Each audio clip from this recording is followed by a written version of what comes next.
Asbury Park Municipal Building, Asbury Park Police Department, filed with City Clerk on March 6, 2023.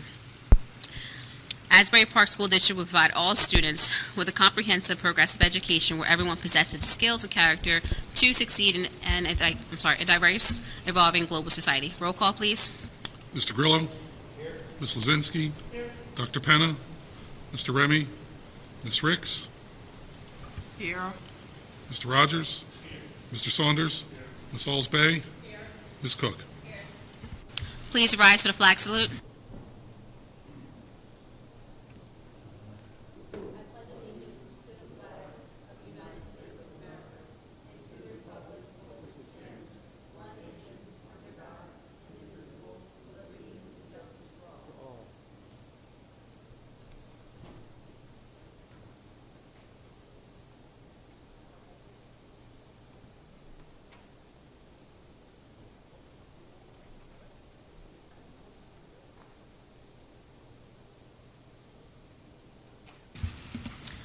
Before we open up the public participation, I'm going to read a little statement.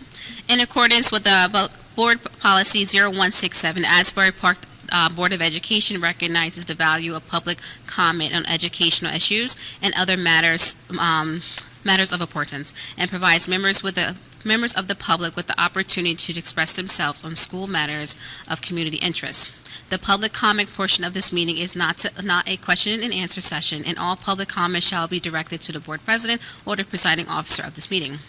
Members of the public who wishes to make a public comment must be recognized by the presiding officer and provide his or her name, municipality of residence, and group affiliation if applicable. Oh my God. All public comments shall be directed to the presiding officer and are limited to 3 minutes in duration. Members of the public who do not follow these foregoing rules and or interfere with the orderly operations of the board meeting may be removed from the meeting. At this time, I open up public participation.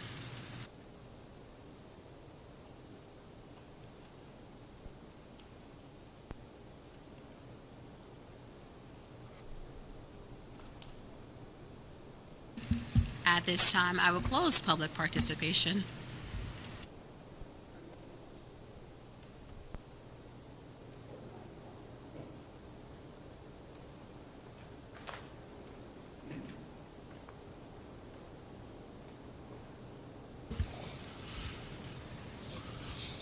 Good evening. Could I have a motion for all items C1 number 1 to 3? Moved by Ms. Cook. Second by Ms. Lazinski. Well, so that's okay. We're going to go to questions and comments. If Mr. Hastings could just go over, or Dr. Adams, the budget a little bit and what all these numbers mean briefly, and the implication of S2 to our district and what everyone's been dealing with. They're a little low. You can't hear me? It's on. Can you hear me now? Oh, they're not really sensitive today. Would have Mr. Hastings or Dr. Adams explain a little bit about the budget and what the district's been going through to try to make sure our children are receiving a thorough and efficient education with all the implications of S2. So tonight's meeting, you have before you in the resolution that we just moved, the approval for the board, from the board, for the superintendent and the business administrator to submit our tentative budget. So this is a tentative budget. It's not the official complete budget per se. This budget will be submitted after approval to the county, be reviewed by the county superintendent, the county business administrator. They will go through our budget. They will compare it to the requirements put forth by the state in terms of what's in there, descriptions, different components that have to be in there and included. They'll put questions back to the superintendent, the state monitor, and myself to reply to make corrections if necessary, and then at a certain point in the next 2-3 weeks, they'll issue a final approval for that budget. That budget then has to come back before the board in a window of April 24th through May 8th, and that will be the final budget.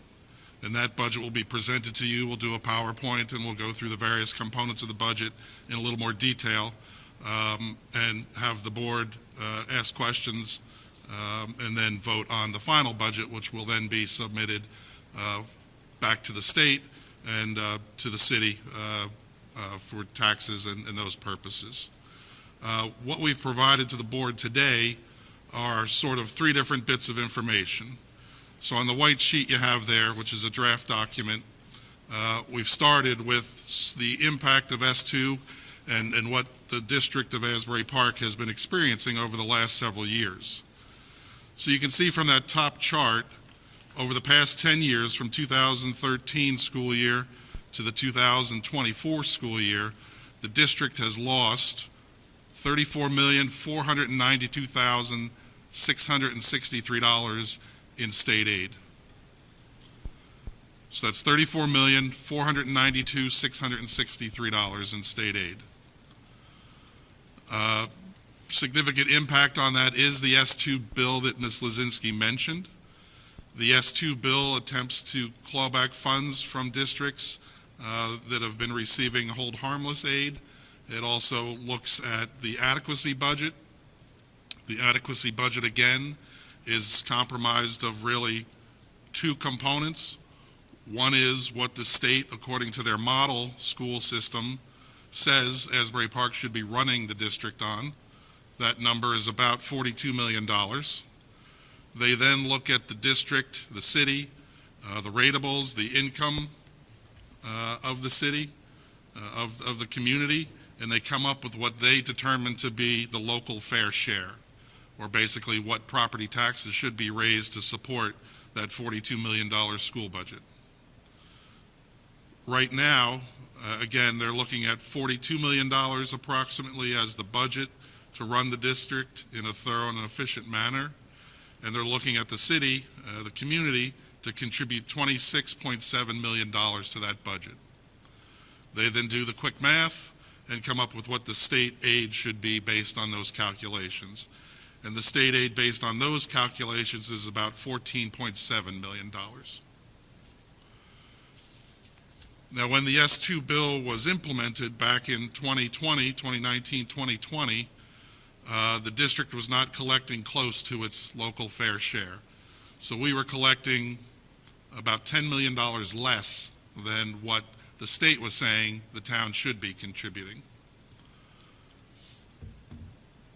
So what they've been doing over the past several years under the S2 bill is driving down the state aid based on these calculations over time, over a formula, where the first year they took about 13%, then they took about 25% of the over-aided amounts, and so they've been reducing our state aid over those past several years, clawing back the adjustment aid or the hold harmless aid, and making adjustments also based on enrollments. So that's how we've wound up at approximately $34 million in losses over the past several years. At the same time, the district has been putting forward budgets with increases in taxes to make up for that $10 million difference. So the board, various boards over that time period, have put forth budgets that have increased taxes in order to close that gap and hopefully do it in a fair and sort of methodical way, so at no one particular year there's a particularly heavy hit on the local taxpayers. So that's where we are in terms of state aid. We have another year coming next year where we look to see probably the final cut according to S2. And again, we expect that to be in the millions of dollars in terms of lost aid again. Some of the things we've done to try to offset those losses and minimize the impact has been using our fund balance. So in other words, not spending the entire budget during any given year so that we have some additional funds to offset those losses in the coming year.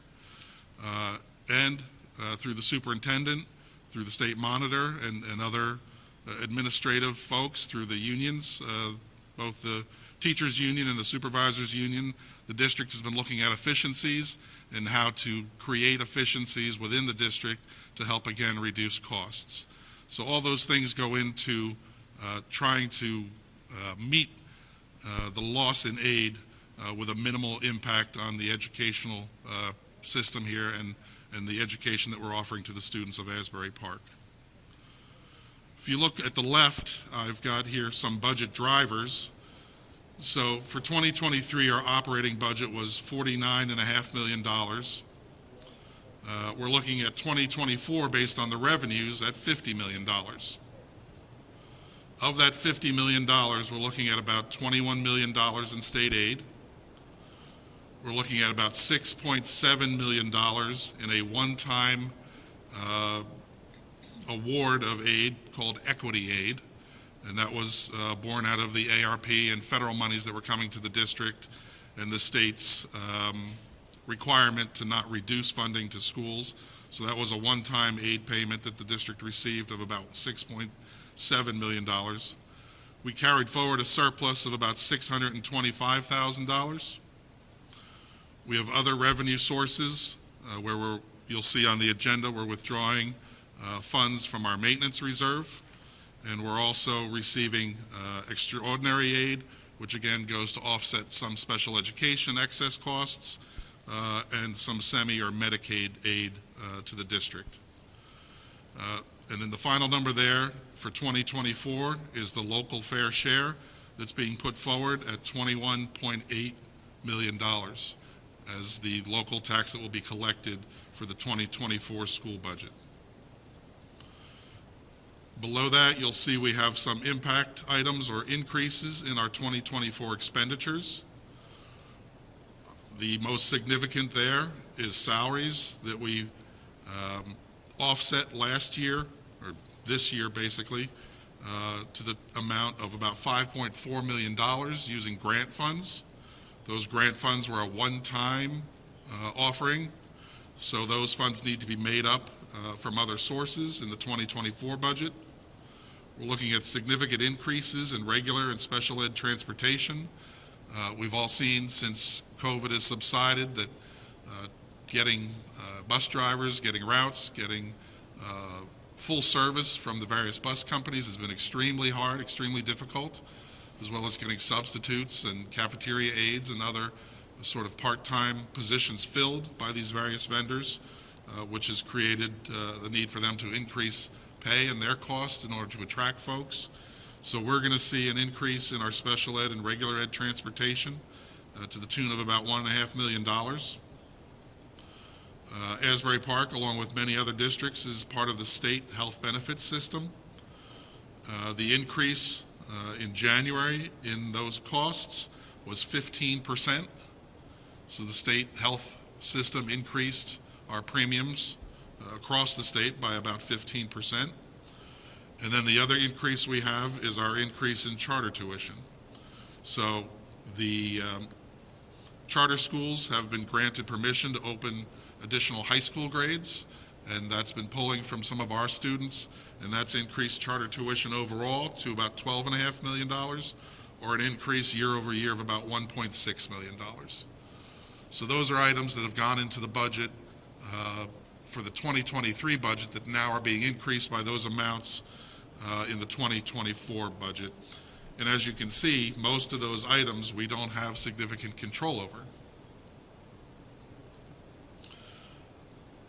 The crucial and question that's most often asked is This $21.8 million in increases, what does that look like for local taxpayers? So you have a chart there of what the increases are for various homes based on $300,000, $400,000, $500,000 assessments up to $700,000. We're looking at an increase of about 9 cents per $100 of assessed value from last year. So if you look, the increase on a $300,000 home would be about $255 annually, or about 70 cents a day. For $400,000 assessment, you're looking at a $340 increase, or about 93 cents a day. And if you go up to $700,000, you're looking at about $595 for an annual increase, or about $1.63 per day. The average assessment in Asbury Park is $524,426. That's an annual increase of $445, or about $1.22 per day. With that, I'll turn it over to the superintendent and/or take any questions that you may have. Can you give us a timeline of when? Can you give us a timeline of when this budget has to be passed, so the community knows? The window for passing the final budget, and we have a meeting scheduled on May 4th, which will include the PowerPoint presentation and additional details of the finalized budget. I'm sorry, Jeff, I couldn't hear you that well. There's crosstalk. Can you say it again? Sure. So the window for approving the final budget is April 24th to May 8th, and we've scheduled our meeting for May 4th, Thursday, May 4th, for the approval of the final budget.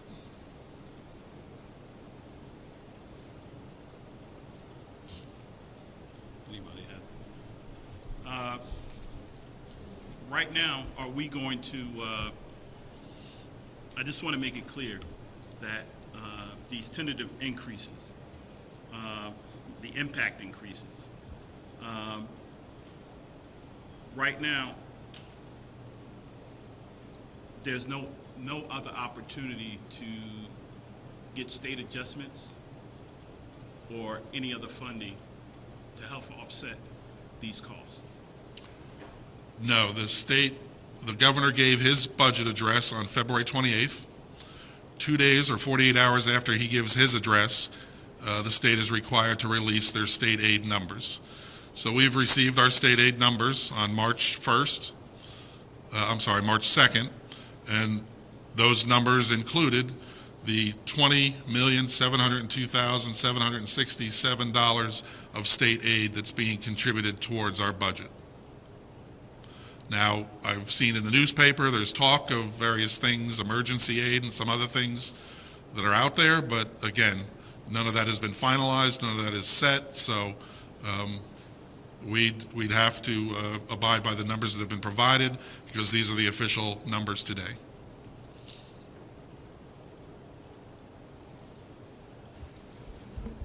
The one thing I wanted to say is that it's incredible that we're almost cut $8.5 million, and our costs have gone up $8.8 million. And that's not even costs we're in control of. That's just cost of living in this state. So it's like, it's incredible.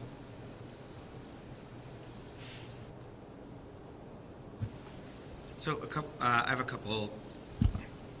Can you hear me? Okay.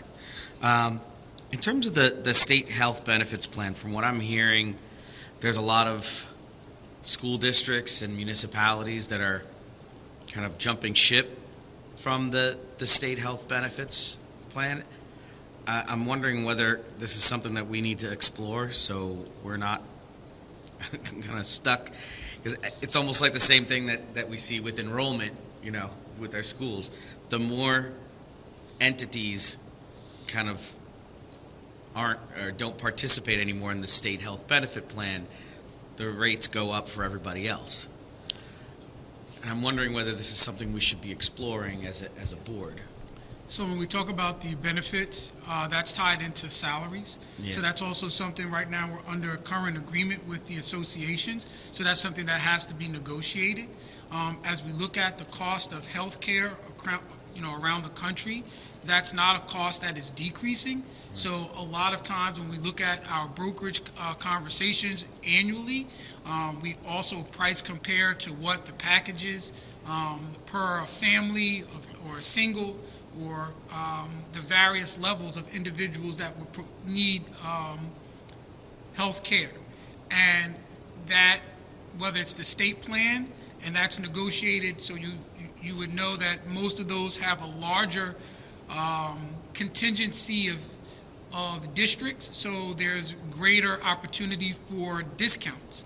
So when we go out to private brokers, not necessarily being able to cover that. So those are all parameters outside of the initial parameter in terms of, right now, the healthcare is already a negotiated agreement between our current associations. Correct me if I'm wrong, though, our claims are too high for us to probably go out and have another insurance company pick us up. Well, I couldn't prematurely answer that without looking at some of those other variables. And so I would go to say primary right now. The reason why that's not an option on the table is because we are presently under contract, under agreement with both the Administrators Association and the Teachers Association. And just for comparison, the charter tuition, how much has it gone up from our expenditure last year? Do we have that? 1.6. Yeah, so our initial budget. No, I mean, like, what was just for, what was last year's total that we?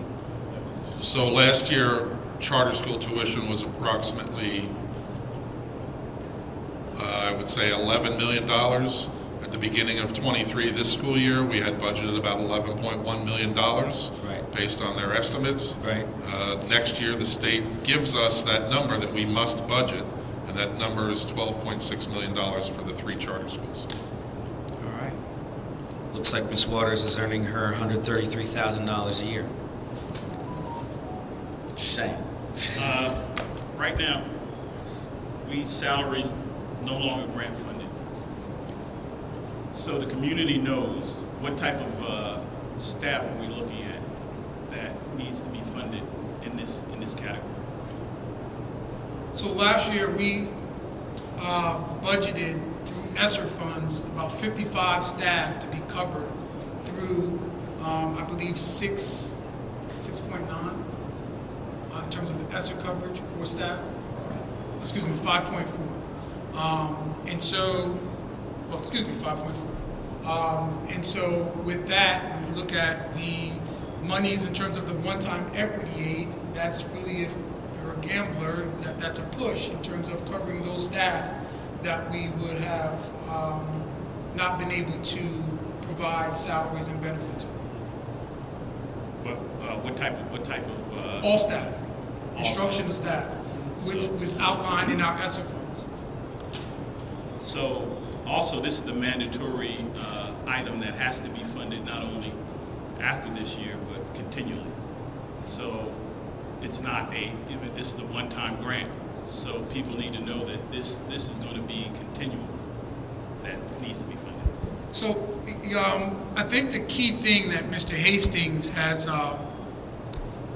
outlined in this one-sheeter for you is the history of once the S2 bill hit, but also the request of funds from the district to the local municipality to continue to be on pace with its contribution. If you look at last year, we were about $9 million under. If you go back the year prior, it was probably 12. If you go back prior, and then you start compounding that over the course of a 10-year window from 2012-2013 school year to 2023-2024, where you have an excess decrease of $34,492,663. That is a significant decrease in the state funding as well as the offsetting of the local contribution. So if you take over just from 2017 up until last year, somewhere in terms of the difference between what we were collecting from the local fair share is about $60 million over the course of time. Right? So when you look at just this year, we are still $5 million with the request of $21,899,447 increase. We are still almost $6 million short of what it does take to offset the cost of fully providing our students with the funding that S2 has outlined. That's not the district requesting that, that's the S2 and the state calculation on what is required to offset the difference between what we have been getting and now what we're requesting. So even with this $21 million request, which is a $6 million increase from last year, which was still a $9 million difference than what we were getting. So when you think about us offsetting $5.4 million through ESSER funds, we also had to put off certain projects and upgrades to providing services to students and/or programs for students. So when we think about it right now, if we were to increase to the full capacity of $26 million, which we should rightfully be funded, we would not and would be able to, we would not be looking at reductions, and we would be able to provide additional services and resources to our students. So that is the dilemma, right? Chronologically, we have been under expecting the contribution that we should have been getting all along. And we've been making cuts in order to make that difference. Now we're at the tail end of what we can offer. We basically don't have any more fat to cut.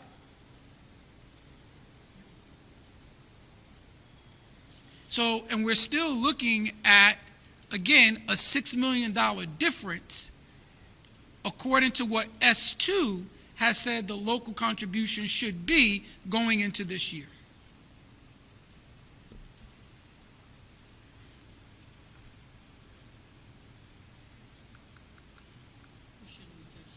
I'm not texting. Can we make sure, you know what,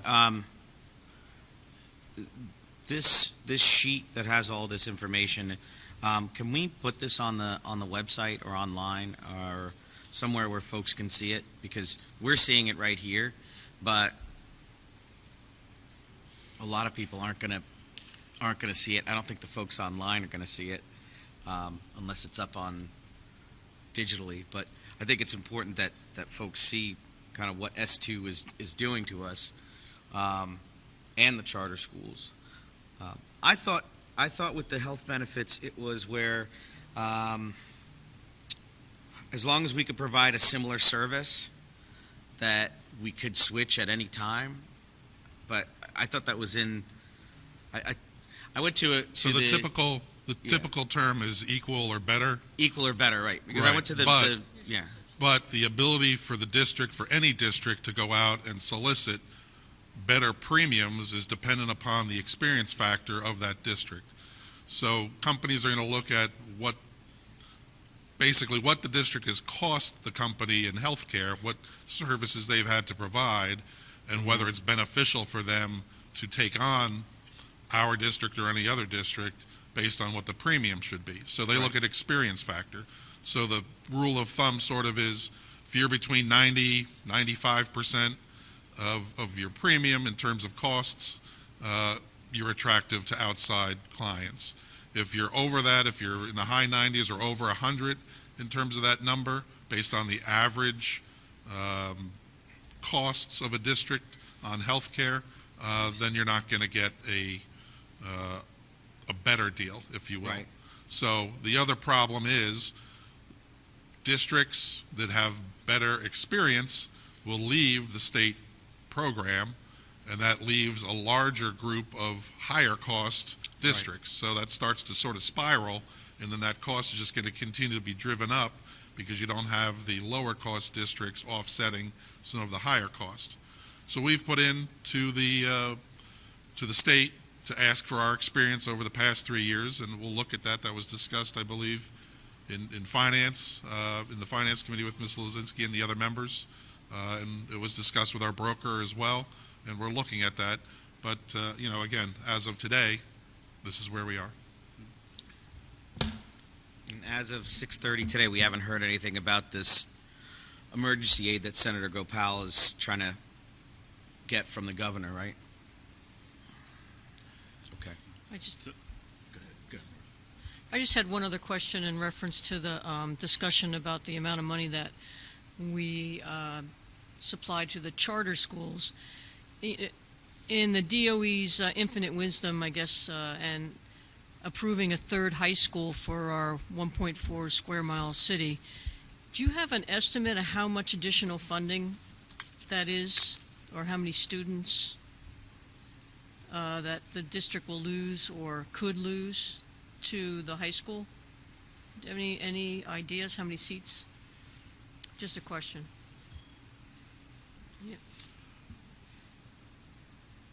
I believe in the application that the charters have made to the state that were approved, they were looking at approximately 60 students, 66 students for 11th and 12th grade, and those 66 students would be pulled from neighboring districts, typically due to location and, What was that ability to number? travel there. 66. 66?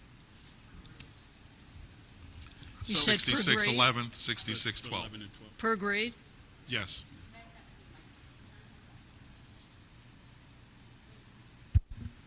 So that's 66 per grade times 4 for high school. Right now, they're opening the 11th and 12th, so I believe the 11th is open now, and they'll add 12th next year, so those 11th graders could continue on. So I want to kind of sum this up. So with the S2 formula, over 34 million is cut from this district. Now we're looking at the municipality leveling up, and their expectation is supposed to be at least 26 million to finish this budget. The taxpayers in this city, and we have to look at everybody, and we know we're going to have conversations outside, because we have people who are fixed incomes, seniors.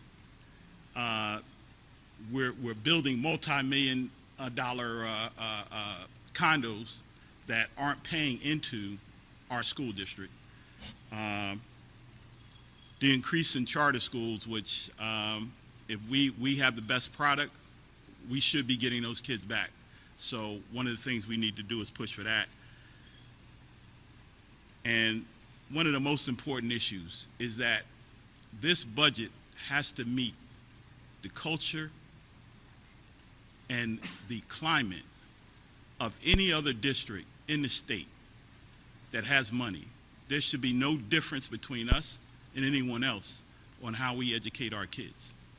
So I believe that we need to make a strong effort together to make sure we have the best budget that is going to fit our students in this district. And that way, we're going to have to sit down, if we have to have meetings, if we have to have discussions, because I was on the other side of that table, and we have to explain exactly what is actually going on.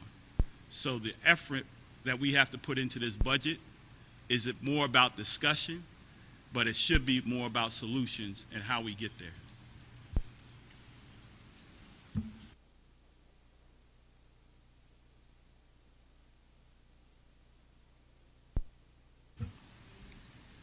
Can I ask something? I know this sounds like a stupid question, but what happens if we vote no on this tentative budget right now? Does anything happen?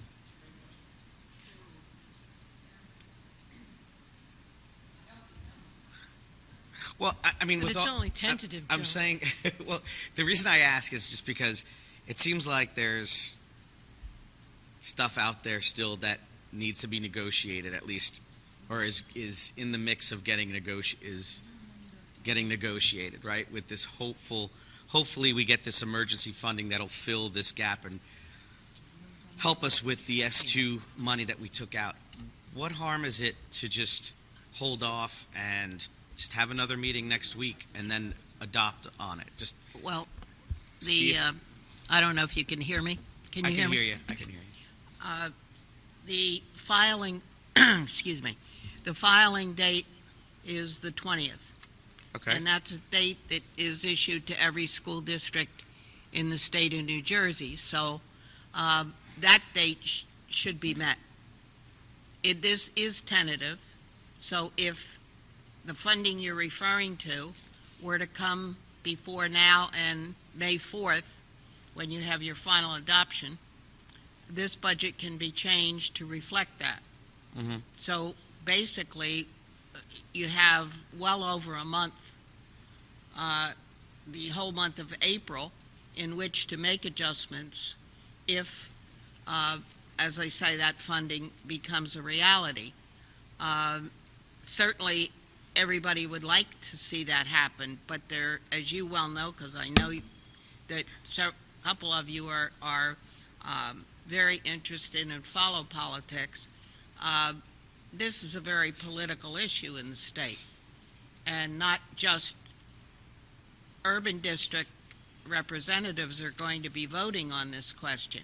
It's going to reflect the entire legislature to come back up and tell the governor that they want a different budget, which is something I can't remember ever happening, but that doesn't mean it can't. So my advice to you, since it is your budget, the board's budget, would be to pass it, understanding that it can change between now and then follow up with what Mr. Rogers said in setting up meetings with council, with civic groups, to enlighten them as to the reasons for the increase and what the budget is all about. I have been in on the kind of preparation that went into this, and I can tell you what I don't think there's a thing in the district that hasn't been looked at or considered. But that doesn't mean, obviously, that it can't change. If you look at this budget, unlike many other kinds of budgets, the problem here is not the expenditures. Because when you look at the size of the budget compared to what it was, it has gone down considerably. The problem is on the revenue side of the budget, and that is the side that's taking the beating. Usually, as I say, it's reversed, like your home budget. You find out how much you have coming in first, and then you set up your priorities. Right. The state doesn't work that way with it, unfortunately. And Joe, your suggestion about the insurance certainly is going to be looked at. Let me just say two things about that. One, a 15% increase with the health care is not that high. I know when I say that, yeah, it's high. 15% is high. And secondly, if the district were to change, it can't do that like just overnight. There are only a couple times a year when that can be done anyway. I think one of them is January, and is it May or June? And they open what they call the open enrollment, and at that time is the only time that you can change carriers anyway. So, and it would be too late for May, so it would have to go to January of next year, and that would take some doing. So everything is being looked at, but I can understand Mr. Rogers saying he wants to know that. He wants to be certain and comfortable, and he wants the citizens of Asbury Park to know that, which is a fair request. That's what should happen. That's what this is all about. Mhm. So, not approving it won't do much right now. No, I understand that. Well, that's why I asked about the deadline. Yeah. Just what would happen to us if the deadline passes? Like let's say, for whatever reason, March 20th gets here, and the deadline passes, and we don't have an adopted tentative budget. I want to hear. I understand, Well- Barbara, but I want to hear so the public hears it. Like, what happens to us? Do we get thrown in jail? Do we? Do we get? Well, no, most likely, I would have to be called on as a monitor in your district to make the decision as to whether to overturn the board or support the decision of the board. Because you have to have a budget. You have to have a budget of some kind. I understand that, Yeah. but yeah, it's a tentative budget, so. I know you do. I don't mean to suggest that you don't, but Joe, you asked the same question last year, I think. Mhm. I think you asked the same I question ask last it year. every year. Because I still, to me, it's something where, this is tough. And honestly, if, let's say that this emergency aid, let's say that some sort of deal comes through and we're able to get some sort of deal with the governor's office, right? It has to go to to a public hearing in Trenton, right? That's usually how it works with the budget. You go and there's public hearings and everything. And I would tell anyone that's listening and anybody on the board to join me in going to Trenton and speaking out about getting more funding, more state aid funding back to Asbury Park schools, so we don't have to go through this, right? I'm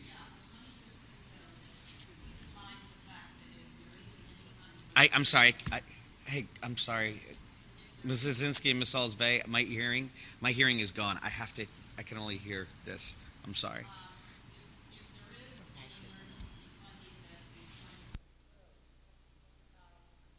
the state is aware that it has to come through by a certain time in order for, number one, your taxes to be struck is, I think it's July, July 15th, is it, the last tax time that the city can change the tax rolls. So all of those things are in play, and the state is aware that any emergency funding for all districts will have to be handled at the same time. So if it's going to come through, it'll come through for everybody, and it will be reflected, I would hope, in time for them to affect this budget. The other thing, just to add context, last year, the one-time equity aid, we did not receive notice of that until about July. So when you think about the reduction that we took on last year, this $6.6 million was not made available to us until July. So, and that's to begin this new fiscal year, right? So when you think about the proposal of those conversations that may happen, that's not going to make an impact until after even the final budget is presented and voted on. So those adjustments may be made, but if you look at the funds that were provided to us this year in terms of the 6.6, that's being utilized for next year, right? So you also have to just understand that that money is not like a direct deposit from, Uncle Sam that's going to hit your bank. This money is coming through a very arduous process, and it's not only impacting Asbury Park, but those funds, whatever that pool of funds the state comes up with, has to be allocated throughout the state equitably as they see fit. So we don't know what any monetary amount we are going to get. If you think about our cuts last year, we had an $8.4 million cut, right? So this 6.6 that we received is, not holding us whole, so to speak. So I would just, reiterate what Mrs. Morris has said in terms of the monies may come, but we're not sure of those amounts. And once we're able to make the necessary adjustments, if those funds do come in the time between the next month or let's say 6 to 8 weeks, we can move from there. And that's what we've been working on this process daily since we received our financial numbers. Again, I would say just in the past couple of years, from what I've seen from other school districts, when Red Bank was, in their eyes, not getting their fair share and the correct funding for their school district, we had teachers, we had administrators, we had parents, we had school board members. Not we, they had all these folks from the community organize, go to Trenton, and literally go to and speak publicly and meet with every legislator to make sure that they got their funding.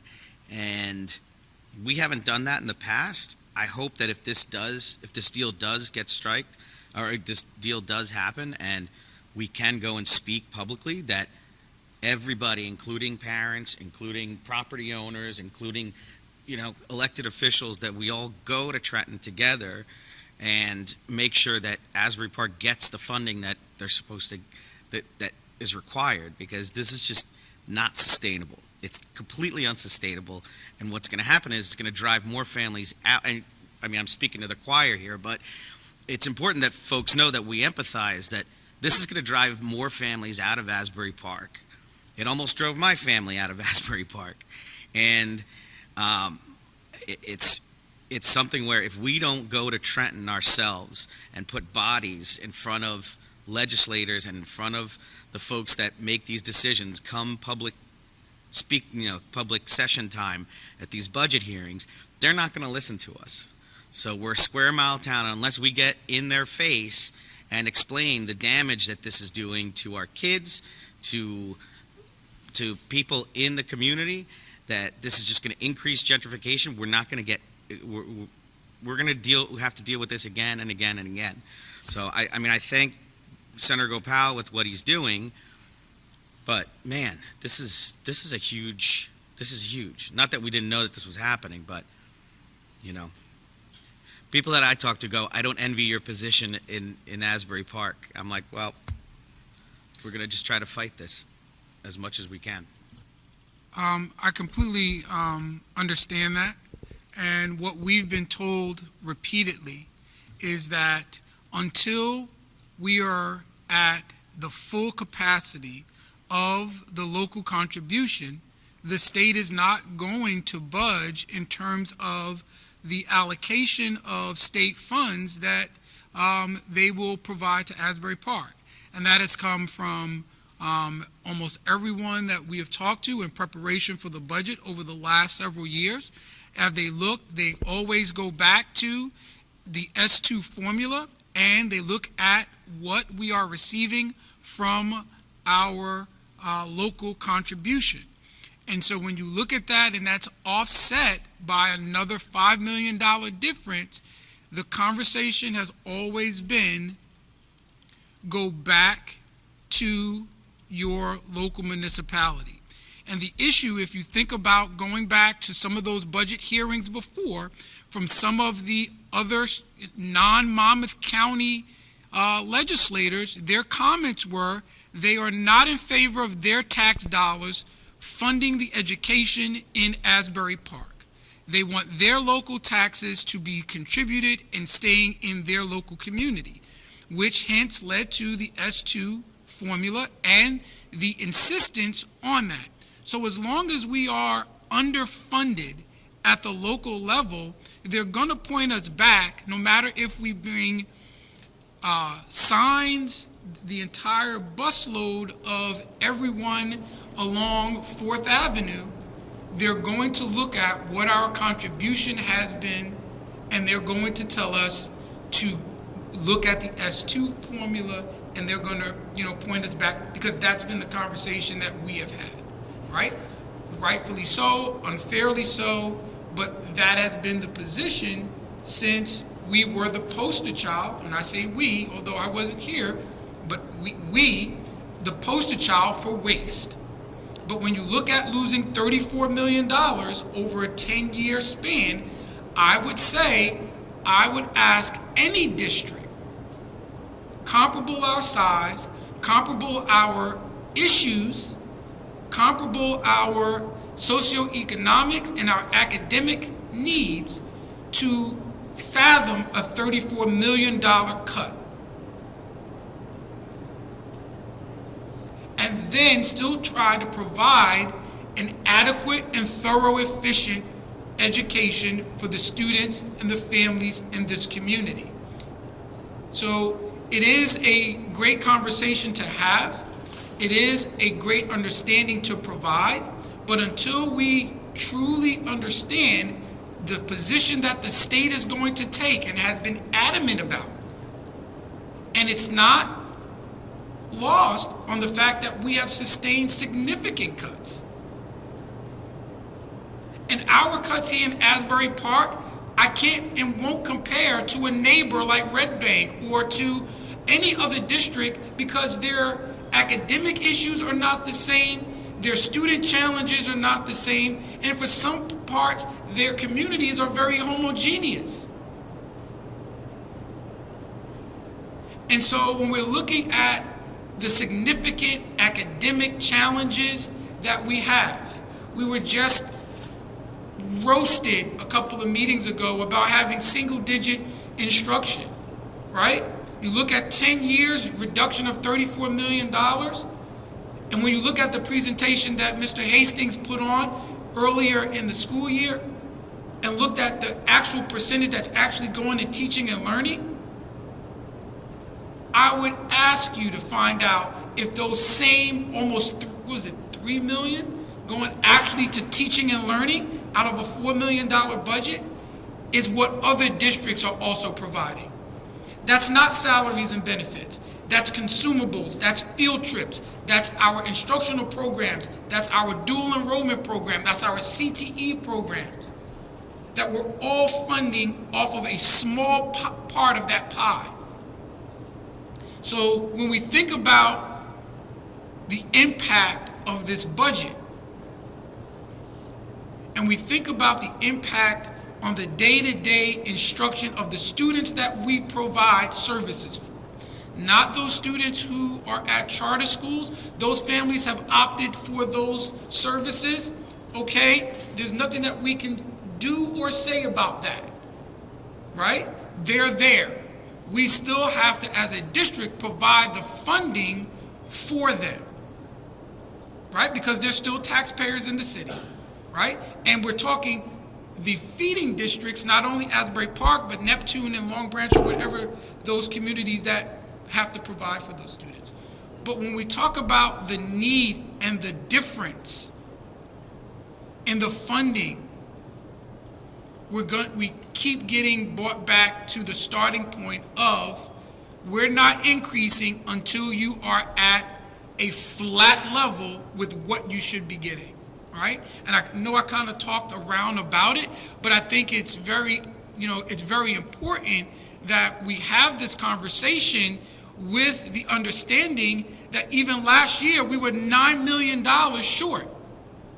Had we received the $9 million that we should have, the $8 million cut wouldn't have made a difference. We wouldn't have had to support 55 staff members through our ESSER funds and put off projects and things of renovating our buildings, which are very old, which HVAC systems and other upgrades. So we're contemplating not doing certain projects that are going to impact instruction, like upgrading our library at the high school, our science labs, materials and resources that actually impact and improve instruction.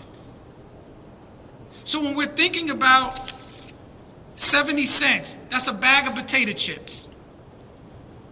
93 cents, that's a Snickers bar. $1.16, that's a burger at McDonald's. On this list of the daily increase, you can't even go to Chick-fil-A.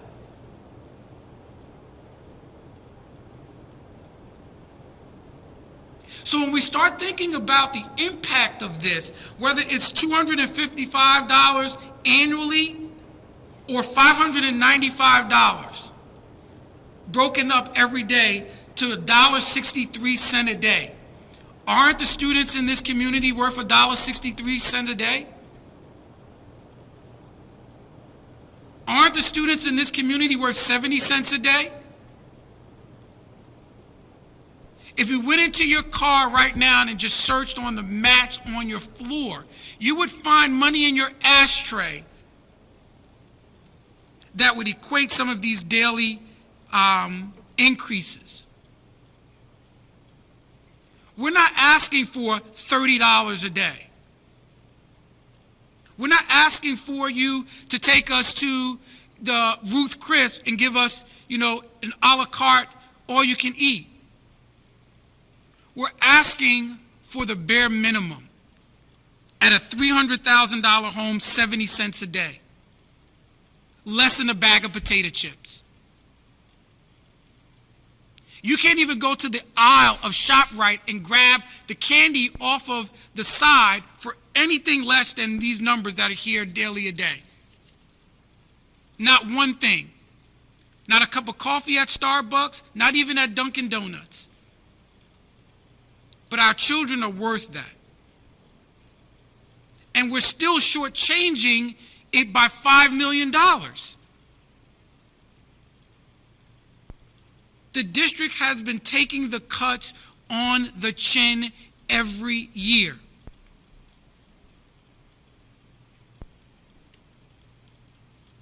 This is not a very popular decision. But when we've been shortcutting for years and years and years, at some point, you can't keep kicking the can down the road. So whether that's a hard conversation to have with some of the homeowners, that's an even harder conversation to tell our students we can't go on field trips. That's an even harder conversation to say, you know what, we have to make copies of consumables because we don't have enough to purchase them. We've consolidated buildings. We've reduced staff. We've done everything measurable that we can do, but when you look at the balance sheet, the revenue that is coming in is not meeting the expenses, the fixed expenses that we have no control over. Dr. Adams, you missed one thing, though. The one silver bullet that will bring back state aid is what? Enrollment. And we've got to do a better job at marketing ourselves, because the only thing that's going to bring back state aid is, and to bring some of this money back to us, is that people got to enroll their kids in the school district to increase enrollment. And I know sometimes it sounds hypocritical because my kid didn't go to the school district for 8 years. She's going to be going to the high school next year, in the, hopefully, fingers crossed, in the Dream Academy. But I think the only thing that it comes even close to a silver bullet, after all the hoopla and all the numbers and all the bag of chips and Starbucks coffee costs that we hear every year. Ms. Gray said the same thing, and Dr. Reppelette, you say the same thing, and you're right. Our kids are worth way more than that. My kids are worth way more than that, is to increase enrollment in the schools and decrease enrollment in the charter schools and decrease enrollment in other places. So I'm gonna do my part and try to spread the gospel, of Asbury Park schools. And we are going to have difficult conversations, and we said that we were going to at the finance committee meeting, right? We're going to meet with the city. We're going to start. I don't know if you've already emailed people, Ms. Lazinski, but if we got to meet with the city manager. We got to meet with our legislators, and work through this. And then again, I know you say that they're going to do whatever they want, no matter if we go there or not. But I still think that folks, this is still real money for a lot of people, and in some cases, it's not just $600 for a $700 owner. It's compounded into the thousands and thousands and thousands more than what they're paying now. And all of us, you're right, it's not popular. So we need to go to the state, and we need to not demonstrate, but speak out and speak about Asbury Park and what's going on here. So that's all. If I may, I'll just take 2 seconds. I know we're kind of beating a dead horse here. The one thing as a taxpayer, when I look at all the different state aid figures throughout the state, who got money and who didn't get money and who's getting cut, a large urban area received over $100 million, and they pay less per property, pay less in school tax than we do. And that's why I have a real concern about this formula and how they determine who gets 100 and something million, who gets the 17 million, who gets the 19 million, when all of the urban areas are similar in property tax that we pay. So that's just a hard pill to swallow on the other side. Yes, our students deserve better. Our students deserve a thorough and efficient education, and I wish people would start reviewing about S2 and the implications of not just the districts that are getting cut, but the districts that are receiving money that are still raising taxes. So it's like we're never going to catch up because we're always going to have to raise taxes because they don't have to raise taxes, or they still do and receive more money. So it's just a conundrum, and I don't understand how logically they even came up with this formula that's really what they say is fair, because it's not. I forget about the school districts. Take a look, when you go in the budget, take a look at Bergenfield Domino Club and see how much the Bergenfield Domino Club got in funding from the state. Just take a look.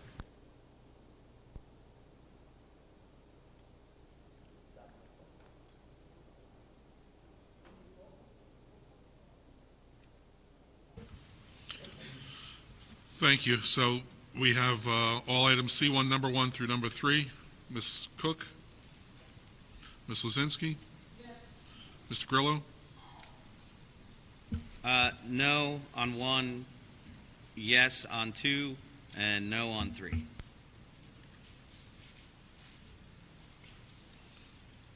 Ms. Ricks? Mr. Rogers? Yes. Mr. Saunders? Ms. Alsbay? Thank you. Motion's passed. I make a motion to close the meeting. Second. Aye. All in favor? Opposed? Thank you.